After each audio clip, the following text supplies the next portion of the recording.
welcome to HQ Trivia. I'm Beric Livingston, glad you could take some time out for a bit of midweek quizing. That's making money any way you can.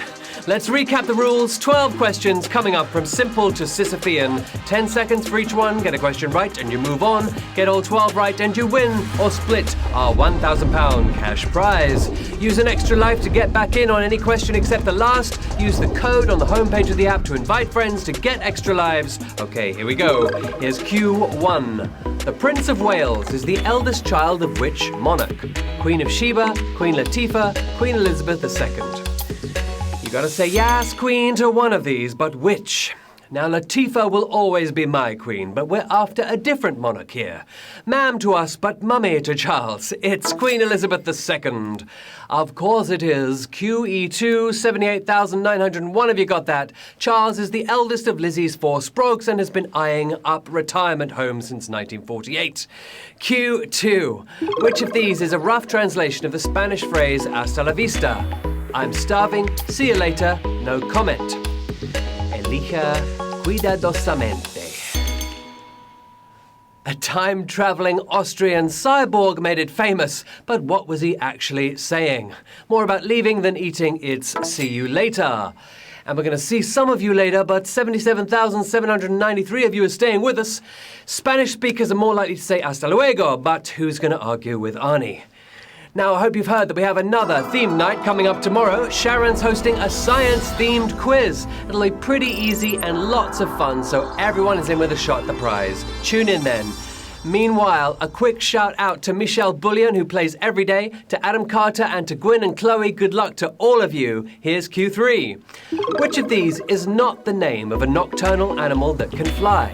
Owl, bat, dodo.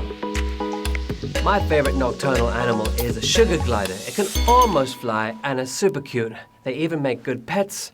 Unlike this lot, I'm afraid even carrots can't help you see these guys because better at dying than flying. It's the dodo. The right answer here. Dead as a dodo, about 3,000 of you, but 74,019 if you got it right. If you thought KFC's chicken shortage was bad, dodo was permanently removed from the menu 300 years ago. Q4. Which of these Academy Award recipients has also won the Turner Prize? Steve McQueen, Conrad Hall, Vittorio Storaro. The Turner Prize. Loved it when Martin Creed won for having lights turning off and on again. That was a special moment in art history. Now, these are the top awards of their fields, but who got gonged at both of them? Beating Tracy's bed to the Turner Prize, it was Steve McQueen. Riding on a motorbike to victory, 42,297 of you. We lost about 30,000 who may have thought it was the other Steve McQueen that I just referred to obliquely there. McQueen won the Best Picture Oscar for 12 Years a Slave, becoming the first black producer to win one. By the way, I've heard we're dropping some special gifts in tonight's game. Let's move on now, though, to Q5. Which of these popular watch brands was founded in Switzerland? Casio, Chopard, Cartier. The Swiss are the horological hegemony right now, but it wasn't always thus. England and the Dutch and the Germans were first in there. It's a very interesting history of watchmaking if you have time on your hands. Anyway, they all took a swish. They all look swish on your wrist, but which one is genuinely Swiss? Brutally named, but beautifully made. It's Chopard. Chopard was founded in Switzerland, and 5,203 of you got it, but that was the first savage question of the day. Une question sauvage. At question 5, because we lost, 38,000 of you there. Pretty mean, pretty mean. Chopard's the one we wanted. Casio watches and their keyboards come from Japan, while Cartier couldn't be Frencher if it tried. Okay, Q6. The olecranon is the name of the bony tip of which part of the body? Shoulder, knee, elbow. Olecranon, if you prefer to say it that way. Olecranon, if you don't, it's the same thing. Knees can be knobbly, but something would have to go very wrong for them to be olecranons. The corners of your other limbs, it's elbow. And elbowing your way to victory, 4,955 of you. Half an inch away from being a funny bone, olecranon means elbow head in Greek. Okay, Q7. Which of these is not a song by The Lonely Island? Everyday Normal Guy, I'm So Humble, We Like Sports. The Lonely Island, they formed back in high school and they smashed Saturday Night Live. They've torn into everything from being on a boat to needing new pants. But which of these wasn't one of theirs? Getting generic, it's everyday, normal guy. And doing better than normal, 1,655 of you.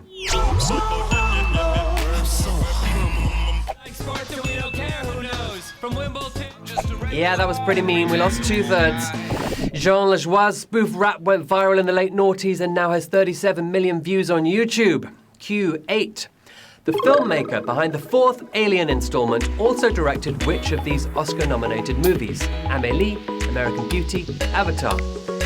Looking for directors here, but the writer of Alien also worked on Dark Star and did special effects for Star Wars.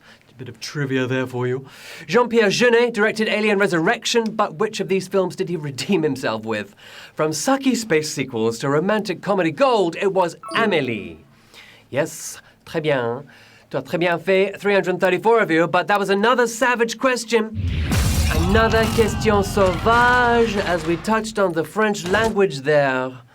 Yep, the fantastical French flick was nominated for 5 Oscars, somehow leaving empty-handed.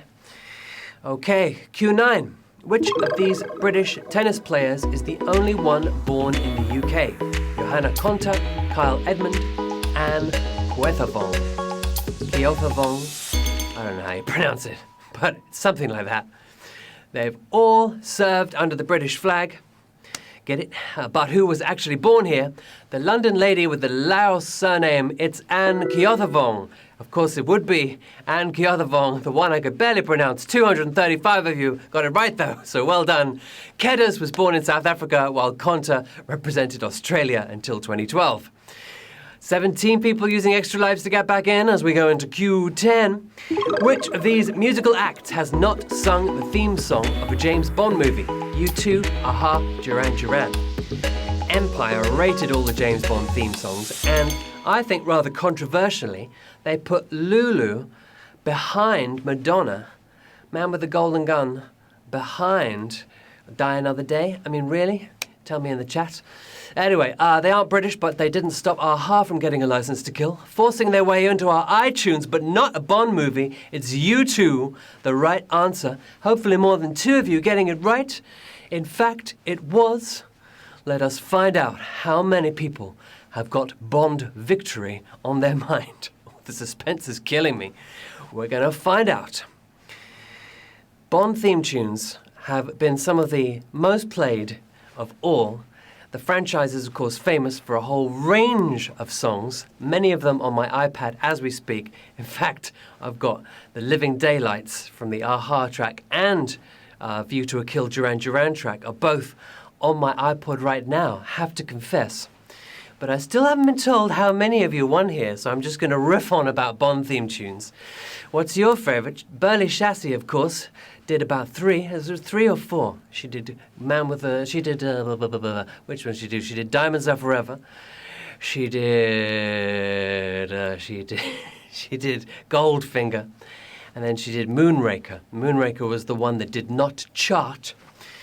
But there was, like, everyone who is anyone has done a Bond theme. Adele, of course, smashing it with a very unmemorable track.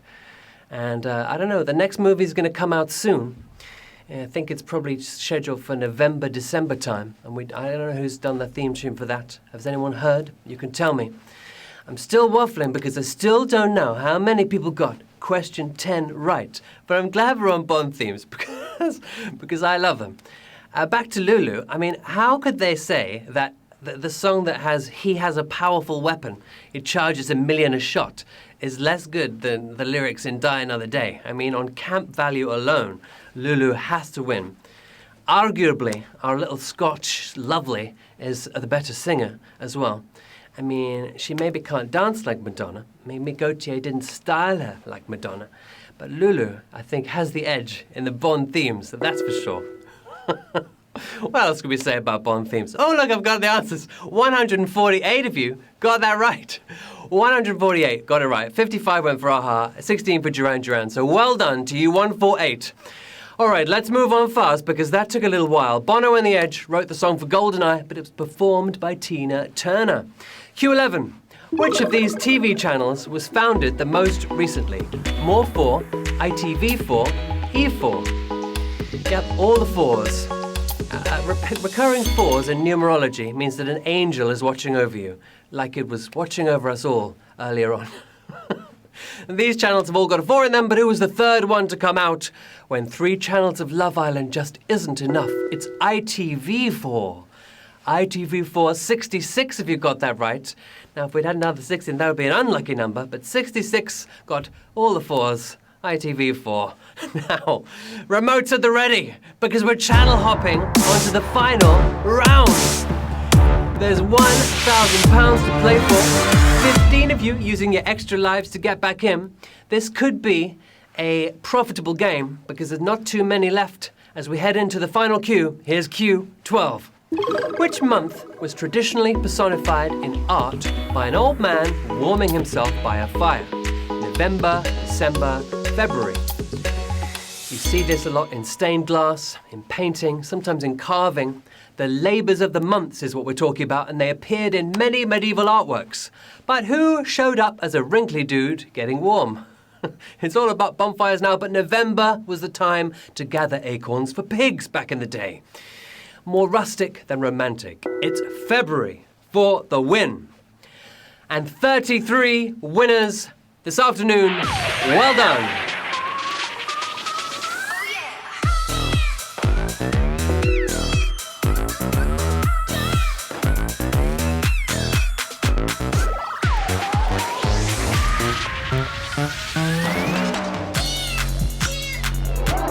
33 winners.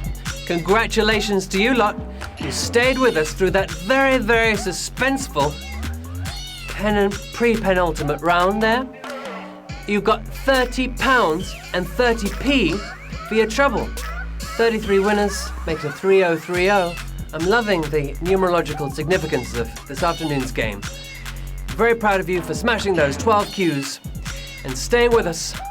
Congratulations to Hodson1902, to I Am Fuzzy, I feel a bit fuzzy myself today, to JPiz567, to Craig9522, looking cool there in the hat and the glasses, to RTB Dave, who has got beardological fabulousness going on.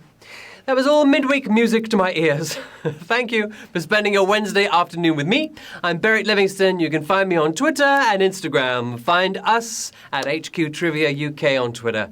We have Sharon, as I said, hosting our super fun science quiz tomorrow night. But meanwhile, we are back tonight at 9 p.m. for our regular game. Another £1,000 to battle it out for. I hope to see you then. Have a great afternoon. Bye.